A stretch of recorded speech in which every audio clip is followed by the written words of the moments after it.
Здравствуйте, мои хорошие. Это канал «После смерти сына. Дневник мамы». Я его ведущая и создатель Екатерина Варади. Сегодня мы прожили 97-й день со дня ухода от нас нашего младшего сына Ивана. И сегодняшний выпуск, он будет достаточно короткий.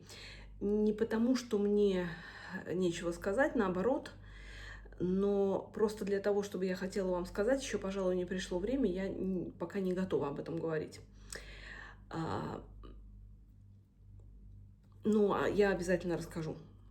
Просто есть информация, которую мне нужно переварить. А в принципе, сегодня день был копией вчерашнего, ну, практически полностью копией. Единственное, что было только еще жарче.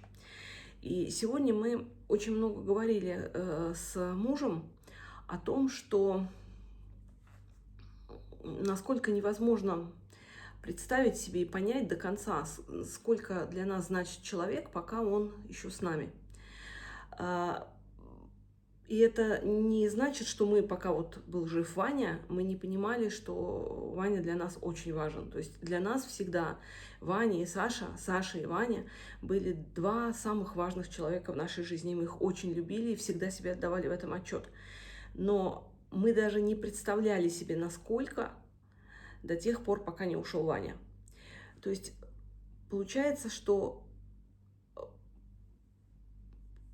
такое ощущение, что Ваня, действительно так и было, он заполнял всю нашу жизнь. Он заполнял каждую минуту, каждую секунду, каждый вздох, каждую мысль, точно так же, как и Саша.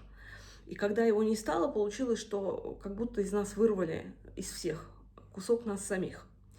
И вы знаете, я уже в какой-то степени проживала это чувство, безусловно, не с такой интенсивностью, когда у меня внезапно, когда Ваньке было всего года 2, умер свекр. И он был таким, знаете, очень позитивным человеком и достаточно тихим.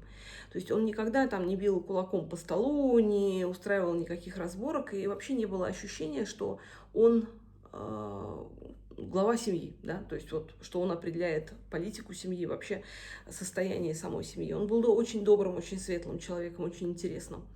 Я в связи с тем, что я уверена, что и он не умер, я еще могу про него тоже сказать в настоящем времени, что он таковым и остается. Но вот именно когда он ушел, вдруг выяснилось, что этот тихий, относительно незаметный человек был осью, на которой держалась вся семья. И как будто бы из этой семьи вытащили стержень. И она не то чтобы распалась, но просто складывается ощущение, что до этого была семья, а сейчас она распалась на какие-то отдельные атомы, которые продолжают иметь друг с другом какие-то связи, но как будто бы ядра уже нет.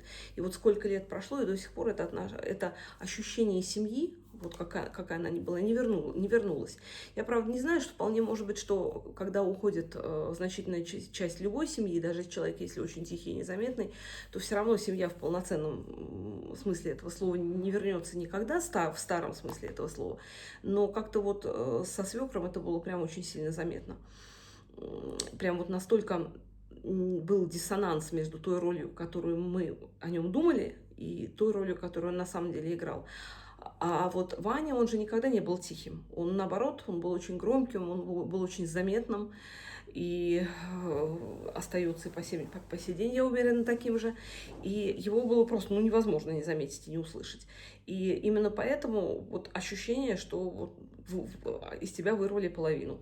Вот половину, и она болит, она кровит, она не дает тебе спокойно жить. Но, вы знаете, интересно, что насколько есть не то чтобы совпадение, я это называю Божьим промыслом, можете сказать, игру мироздания, да. Я открыла Facebook для того, чтобы разместить там свой пост, совершенно не связанный с потерей, с Ваней, совершенно по другой теме.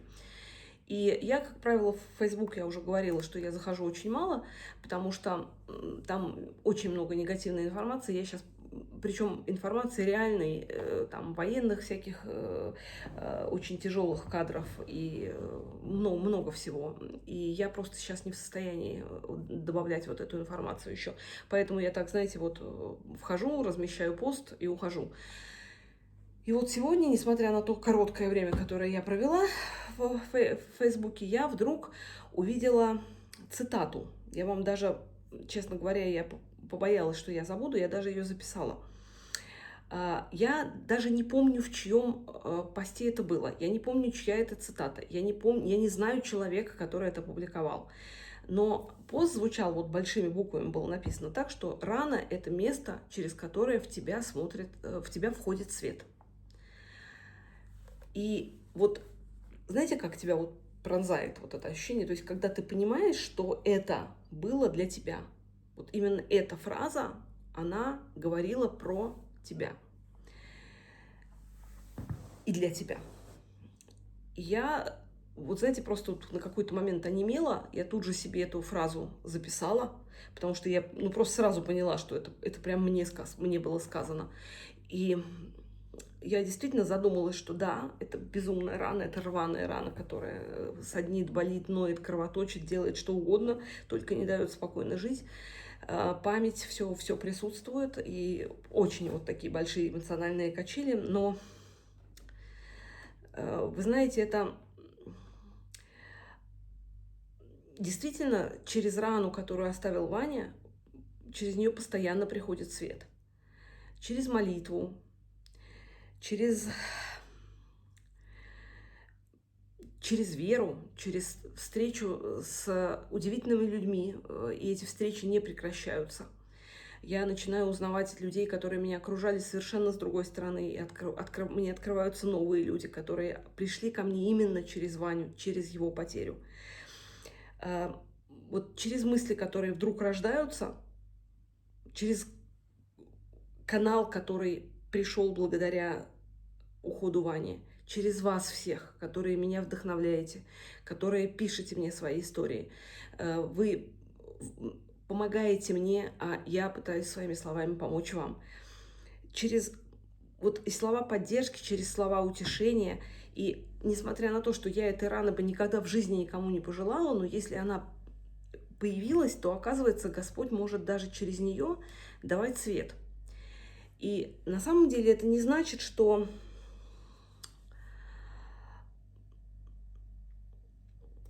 зло, плохое, это становится хорошим. То есть я никогда в жизни не скажу: ой, как хорошо, что у меня ушел ребенок, потому что я вот так много всего важного узнала для себя. Я просто могу сказать, что, наверное, так сформулировать, что даже то самое страшное, что происходит с человеком, может со временем принести свои плоды, потому что Господь, для неверующих, мироздание, Вселенная, они могут превратить даже вот эту тяжесть, эту боль постепенно в добро, в то что-то, ради чего мы начинаем жить дальше. И на самом деле понять это безумно трудно.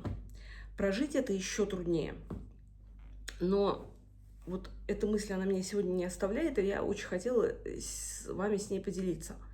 Потому что, мне кажется, что это важно. Я все время говорю о том, что раз мы живем, вот раз я живу, мы с вами живем, те, кто смотрим друг друга, да, и слушаем друг друга, наши дети ушли, а мы живем, значит, это для чего-то нужно.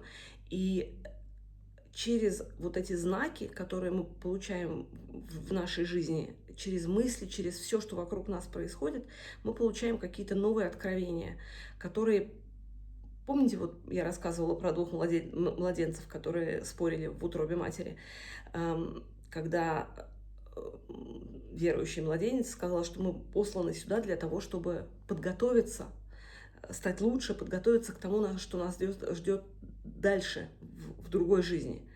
И нам с вами тоже нужно подготовиться и стать более сильными, стать более...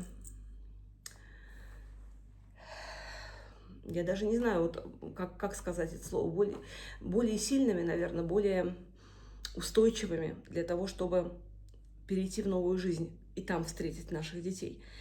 И вот если мы будем на это смотреть, пытаться смотреть с этого угла, мне кажется, это становится легче. Вот, вы знаете, это непросто. То есть это не значит, что я вам такая вещаю, что мне прям вот так просто, у меня такое отличное настроение прям с тех пор, как я это поняла. Нет. Эту мысль нужно постоянно в себе продумывать, постоянно в себе прокручивать, но давать себе возможность над ней подумать. Потому что мы можем, как мысль вошла, мы скажем, нет, нам все равно плохо, и мы откидываем ее от себя и начинаем опять концентрироваться только на боли. А если мы попробуем концентрироваться и попробовать понять, что же нам говорят те события, вот эти люди, наши встречи новые, какие-то слова, которые мы слышим, что они нам дают, то, может быть, все будет совершенно другое, по-другому. И еще я сегодня вновь увидела вот эту футболку, помните, которую я рассказывала, что Ванька, который всегда себя называл пожилым кроликом, я решила все-таки эту футболку купить, потому что что-то мне говорит, что у этой футболки, у этой истории будет продолжение. Вот. На этом, мои дорогие, я сегодня заканчиваю. Я вас всех очень люблю, я вас всех обнимаю, я вам посылаю добро, тепло, утешение, потому что я знаю, что практически всем из вас, кто меня смотрит, нелегко, либо было нелегко и сейчас стало легче, но по-любому любой из нас проходил потери, и у кого-то эти потери самые страшные и самые свежие, у кого-то в меньшей степени, но кто измерит эту потерю на самом деле? Я желаю вам увидеть этот свет, который проходит через боль потихонечку. Хотя бы сначала маленькие лучики, потом, наверное, я очень надеюсь, и для себя тоже надеюсь, что постепенно я увижу уже большие лучи и большое свечение, которое идет через эту боль. До свидания, мои хорошие. Спокойной ночи, хорошего дня, доброго утра, у кого что сейчас начинается. Огромное спасибо вам за то, что вы были со мной. До свидания.